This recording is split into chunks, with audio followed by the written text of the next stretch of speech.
Hello everyone, my name is Jackie. In this video, I'm showing you guys how to fix this problem where AMD Software not saving your game settings or custom profile. So let's get started.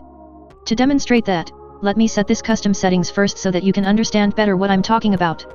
Let's say I set the sharpness to 80%. And then I enabled the driver VSync. After that, for the color profile, I make the game brighter and more vibrant with brightness and saturation adjustment. And lastly, I use this vivid gaming color profile. With all being set, now I will close the software and restart my system. After the system has been restarted, now I will launch the AMD software again. As you can see here, the software not even saving some of the settings that I set before. On your system, all the settings here might get resetted to default, including this custom color adjustment. What to do now? A workaround for that is to redo all the settings again.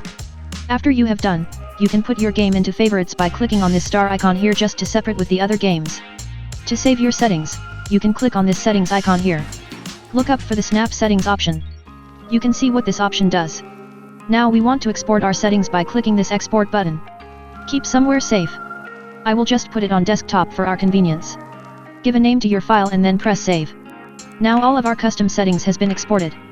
Next time when your settings get resetted to default again, you can import your settings back by pressing this import button. Select the file that you just exported previously. You will get this warning box. Just press proceed.